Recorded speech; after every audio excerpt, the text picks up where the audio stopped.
nome do Pai, do Filho e do Espírito Santo. Amém. Estamos mais uma vez unidos em comunhão com a palavra de Deus. Por isso, aquele que dá união, aquele que dá força, aquele que dá para nós assim, coragem para começar e recomeçar com força, com persistência, com vontade, porque nós vamos começar com vontade, tá bom? Ele vem em nosso auxílio hoje para meditar essa palavra de 1 Macabeus 12, de 1 a 38. 1 Macabeus 12, de 1 a 38. Aqui nós vamos entender que na época de Jesus, porque aqui já são os últimos anos, já não tem mais profetas, Malaquias é o último dos profetas na Bíblia, no Antigo Testamento, mas a profecia já se acaba, que no tempo dos Macabeus já não tem mais profecia, Deus deixou de falar com o povo, porque Deus deixa de falar se a gente não ouve e não pratica. Você sabia disso? Se você tem um dom, tem a graça, escuta Deus, Ele orienta, Ele fala, Ele conduz, chega uma hora que Ele cessa, se a gente não dá ouvido, faz ouvido de mercador, não quer saber, cessou. Mas se a gente ouve, se a gente pratica, Ele fala. Então vamos pedir, Senhor, fala comigo, porque eu quero obedecer, eu quero fazer, eu quero estar na Tua presença, eu quero, Espírito Santo, viver contigo, eu quero comer essa palavra e viver o que o Senhor disse. Eu quero aprender com o erro dos meus irmãos. E aqui a gente vai descobrir, desde um pouquinho antes, Jonatas começou, né, na época de Judas ainda, foi enviado pessoas aos romanos para fazer alianças. Aliança com os romanos que estavam dominando o território todo do mundo de então. E aí nós vamos entender lá no Novo Testamento, quando está na época de João Batista, na época de Jesus, que os romanos estão dominando. E o censo que Jesus foi fazer, o recenseamento lá em Belém, na verdade Jesus não, José e Maria, Jesus nasceu em Belém, graças a Deus para cumprir a profecia, é por conta de César Augusto, que é o imperador romano que mandava no mundo de então. Então, a época monárquica de Israel cessou. E agora ele é subjugado e mandado por muitas pessoas desde então. E os macabeus começam essa aliança com os romanos, onde eles deixam as leis, eles deixam viver, entre aspas, a fé, desde que não importune os interesses sórdidos reais romanos, eles deixam viver, naquela época, os judeus um pouquinho. Então Jesus nasce nesse contexto, né, de romanos mandando e desmandando no território de Israel, do povo de Deus, tá bom? Só para a gente entender um pouquinho. Jonatas aproveitou-se das circunstâncias favoráveis e escolheu alguns homens que enviou a confirmar e renovar a amizade com os romanos. Com esse mesmo objetivo, enviou cartas também aos espartanos e a outros países.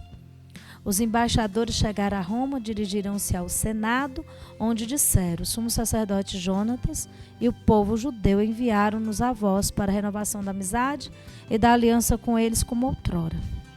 E deram-lhes para as autoridades locais um salvo-conduto, recomendando que os deixasse voltar sãos e salvos à Judéia. Eis a cópia da carta que Jonatas escreveu aos espartanos. O sumo sacerdote Jonatas, o conselho da nação, os sacerdotes e todo o povo judeu, a seus irmãos espartanos, saudações. Outrora o sumo sacerdote Onias recebeu diário, vosso rei, uma mensagem que se dizia que éreis nossos irmãos, como comprova a cópia anexa. Onias acolheu o enviado com honras e aceitou a carta, na qual havia referências à aliança e à amizade.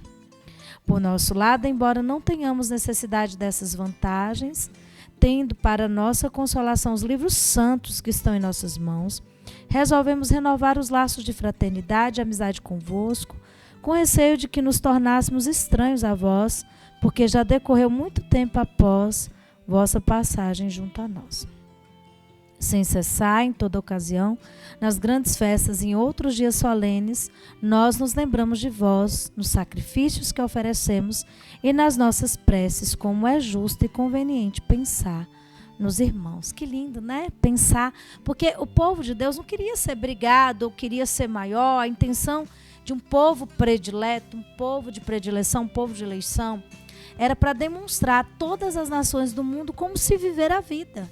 A partir dos 10 mandamentos da aliança, das promessas, das solenidades, sem idolatria, sem deuses falsos, sem profanações, orgias, impurezas, assassinatos, para pôr a norma de conduta ao amor a Deus e amor ao irmão que vai regendo a sociedade dos homens. Então, o povo de Deus, o povo de Israel, quer ser sinal para as nações, e não um sinal de arrogância, de presunção, de superioridade, não.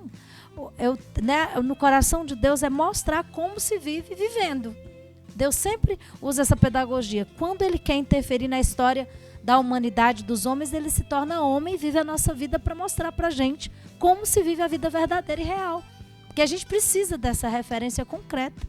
Porque nós estamos muito alienados da verdade, da realidade, da concretude da vida. Está tudo meio que desconectado. A gente foi treinado nas escolas, a gente foi treinado com a vida, com as mídias, com tudo isso mastigadão, a desconectar a vida real do que a gente lê, do que a gente pensa, do que a gente... Né? Parece que uma coisa é uma coisa, outra coisa é outra coisa. Um monte de incoerência, um monte de vida dupla, um monte de gente doente, porque adoece essa alienação, adoece essa falta de senso de realidade, adoece essa falta de concretude. Deus é muito concreto. Ele não fala de perdão, ele fala de perdão, mas ele vive o perdão. Ele fala de amor, ele vive o amor na cruz. Ele fala de serviço, ele vive o serviço. Ele fala de missão, ele vive a missão. Ele fala de obediência, ele vive a obediência. Ele fala de pobreza, ele vive a pobreza. Então ele é muito coerente, ele vive para nos dar o modelo de como viver a vida, que é uma vida cheia de luto, de dor, de perdas, de sofrimentos, mas nós podemos ser íntegros, realistas, viver, amar, a despeito de tudo isso acontecer. Então Jesus é muito concreto, né? E aqui é muito conveniente rezar por todos os povos, oferecer sacrifícios preces. E é bonita a resistência dos macabeus, porque se não fosse eles, teriam suprimido completamente a religião, a promessa, a descendência, o cumprimento das profecias dos profetas, que da descendência de Davi via o Messias, o Salvador, o Rei dos Reis, Jesus Cristo, da descendência real, de uma promessa feita a Davi, né? Que é desse povo de eleição que Jesus viria, sim, para inaugurar a plenitude da graça dos tempos para todos os tempos, para todas as nações, luz para todo mundo. É da nação que foi preparada a grande libertação, a grande graça para todas as nações do mundo, para a referência de amor para todo mundo aprender a amar, né? O próprio Deus vindo se fazendo carne e habitando no meio de nós. Olha que graça, é estupendo, isso é sensacional, isso não cabe dentro da nossa inteligência. Saber que um Deus se fez homem, viveu a nossa vida, morreu de amor por nós e continua vivendo aqui na Eucaristia todo dia até o fim dos tempos. É muito amor de Deus pela humanidade. E a igreja, os cristãos, os católicos hoje são os detentores dessa bênção para transbordá-la para todo mundo, não é para nós. É para que todo mundo encontre essa graça de liberdade verdadeira, de uma vida no Espírito, em Cristo, que é a grande referência de jeito de viver do ser humano, da qual Deus quer e quis, né? Então eles alegramos-nos com o que ouvimos dizer de vós. Quanto a nós, vivemos entre tribulações e guerras incontáveis. Todos os reis que nos cercam nos têm combatido.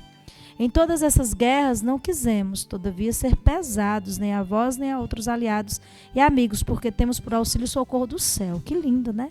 Com isso podemos escapar dos nossos inimigos, os quais foram humilhados. Graças a Deus pelos livros santos, pela fidelidade, eles não recorreram nem aos espartanos nem aos romanos, mas lutaram bravamente porque contavam com o poder de Deus, o poder da oração. E para você vencer também, às vezes não vai ser os aliados, não vai ser quem você acha, mas vai ser o poder de Deus, a força do alto. Escolhemos, pois, Numênio, filho de Antíoco, e Antipatro, filho de Jasão, e nós os enviamos a renovar com os romanos a amizade e aliança de outrora. Do mesmo modo, encarregamo-los de ir saudar e de entregar-vos de nossa parte essa carta que tem por objetivo reavivar nossa fraternidade. Teríamos muito prazer em receber uma resposta vossa sobre esse assunto. Eis a cópia da carta enviada outrora. E vai falando tudo que foi enviado antes, das amizades e tudo, né?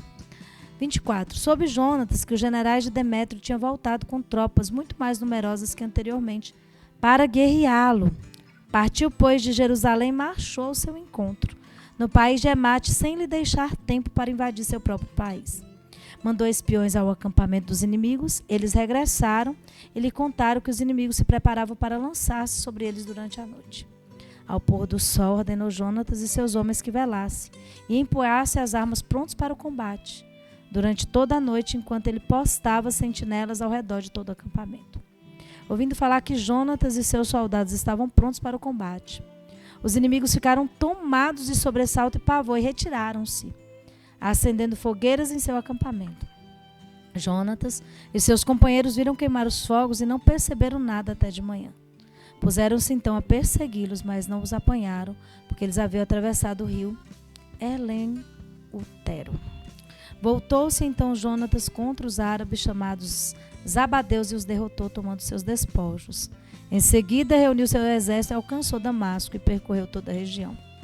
Por seu lado, Simão investiu até Ascalon e as fortalezas vizinhas. De lá dirigiu-se a Jope, apoderou-se da cidade, porque ouvira falar que os habitantes tinham a intenção de entregar a fortaleza às tropas de Demétrio.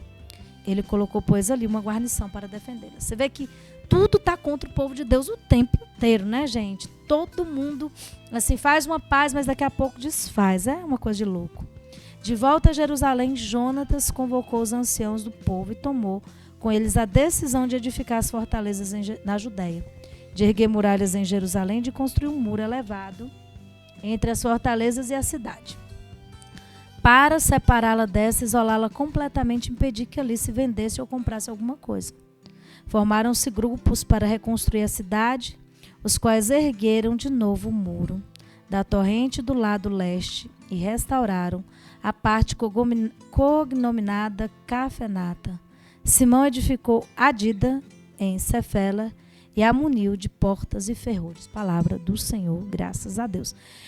Então, o movimento é sempre esse: reconstrução, restauração, recomeço, restaura de novo. Quantas vezes foi reconstruída a cidade? As muralhas. É assim. Não dá, deu brecha, cair, arruinou, levanta, começa de novo. Confessa, começa de novo. E a guerra não para, o combate não para, a luta não vai parar até a nossa morte nessa terra. Porque nós vamos para o céu, mas o inimigo não quer, mas nós vamos. Porque Deus é nosso Pai e o Espírito Santo vai nos ajudar. Então nós vamos pedir hoje a graça da fidelidade, da firme decisão de velar por nós os livros santos, a palavra de Deus, a sagrada tradição, o sagrado magistério, o tripé da nossa fé e a palavra viva do Deus vivo. A gente vai ser fiel à nossa igreja, vamos ser fiel aos mandamentos, vamos ser fiel a Deus, vamos ser fiéis à vida de oração, à vida de sacramento, à experiência de Deus, renovar todo dia, reconstruir todo dia a experiência com o Espírito Santo, com o amor do Pai, com a salvação em Cristo Jesus, a vida em comunidade. A gente não pode desistir. Esses homens não paravam. Quando estava combatendo, estava reconstruindo. Não combatia ou reconstruía, combatia ou reconstruía. Pouco tempo de paz, pouco tempo de bonança, reconstrução, combate. É assim a vida humana. Aceita que dói menos, aceita que é a realidade, Deus vai te fazer feliz, vai te dar força. A gente tem que pedir a força para lutar e não desistir. Tá bom? Deus te abençoe, Deus te faça feliz, como sempre. Ele quer te fazer feliz e o céu é a felicidade eterna. E que compartilha tudo isso e diz aí quais as lutas e reconstruções que você faz nos comentários para mim. Diz aí para mim.